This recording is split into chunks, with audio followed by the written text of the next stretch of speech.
What's up, y'all? What's up, traders? You're gonna hate that I'm chewing gum in this video. You're gonna hate that I'm cruising around driving in this video. But I wanted to put this out for you because I have something valuable. So if you're here for the value, tap in, grab your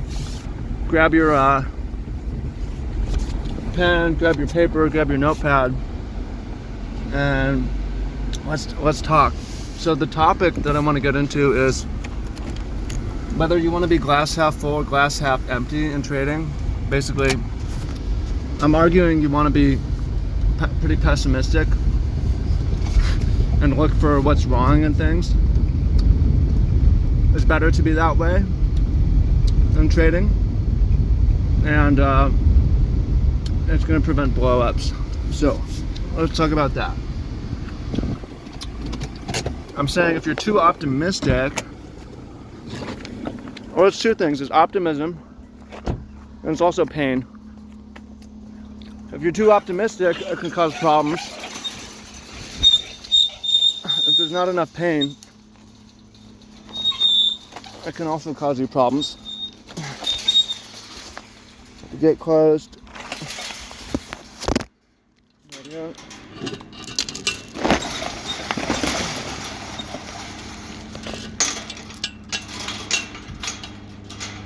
Something different, huh?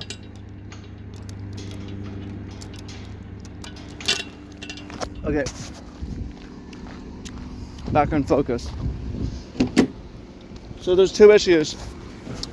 Optimism and pain tolerance. So I'll tell you what I think you do not want is to have,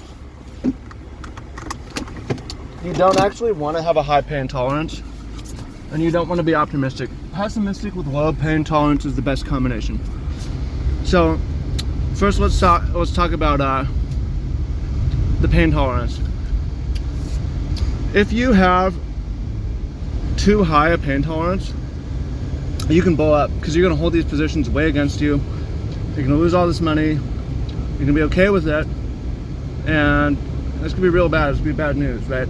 It's important to have low pain tolerance, especially over losers. If you're losing, low pain tolerance, get out of the position.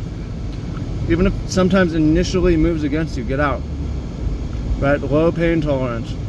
Now, if we zoom out outside of an individual position to a portfolio level, the reason why it's important is because, and I find this to be true, I don't know about you, and I know this to be true for a lot of traders, a lot of market wizards made an absolute note of this, that when you're in a drawdown, when I'm in a drawdown, I work so much harder. All the work gets done when I'm in a drawdown.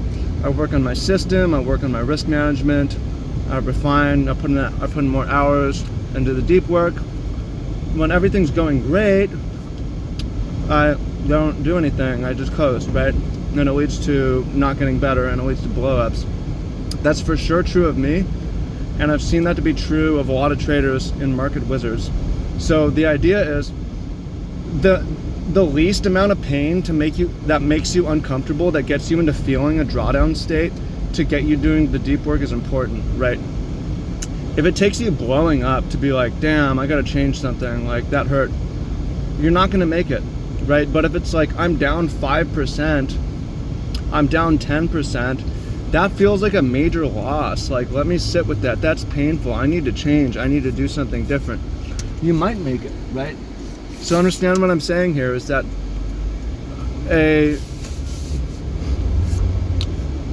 you want to look at the situation and what's bad about it so that you feel bad, so that you work hard, so that you win. I mean, it's not about, there's other areas of life to feel good in, but you want to be a little bit down about any kind of loss, right? So, I mean, for me, it's like if I win, it's good to even be unsatisfied about, I mean, you need some sort of emotional equilibrium, but a little dissatisfaction is good to keep you getting better, right? I mean, you cannot be okay with being mediocre, right? You cannot be okay without sharpening your knife in trading. You have to keep doing it. So that's the first issue of these two related issues. The other related issue is optimism and pessimism. Hope is dangerous, and fear can be dangerous, but being wary and skeptical is super valuable, right?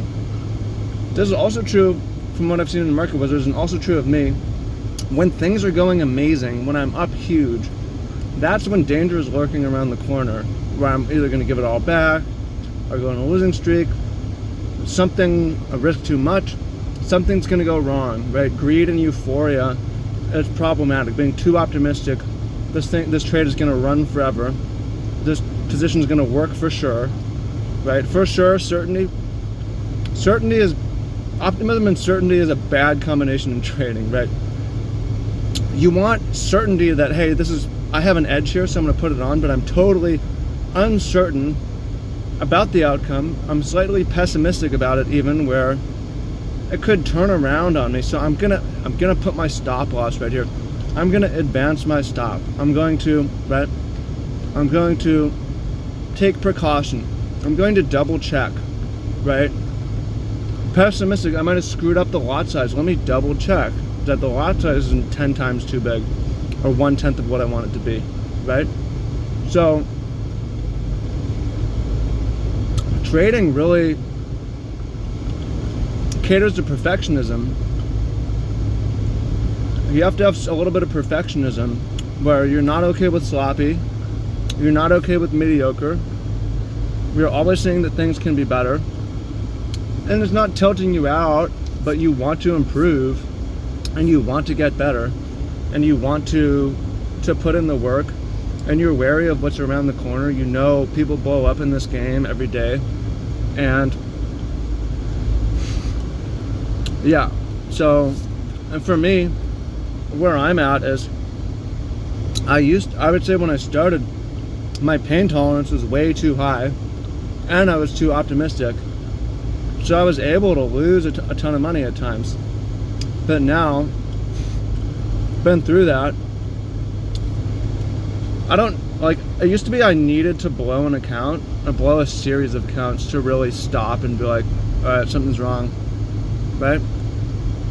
Now it's like, if an account is in drawdown, if account's down 5%, something is not right. Let me stop. Let me work harder. And not work harder by spending more time staring at the chart, but think a little bit more deeply, think about it, think about the situation, journal, study charts, so on. So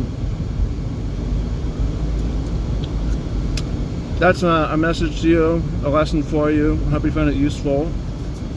And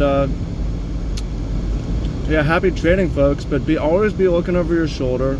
Always be a little bit pessimistic that things can go wrong.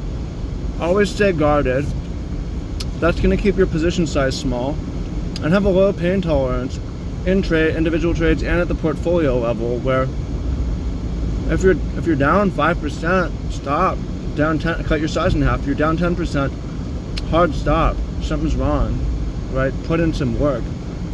You cannot have to wait to blow your account or lose 50% of your equity before you like, all right, maybe I should change, right? So hope you found that helpful. If you did, let me know. Again, kind of sloppy video, or I'm chewing my gum, whatever it is. Say what you want, but yeah, appreciate y'all, much love, and let's get it.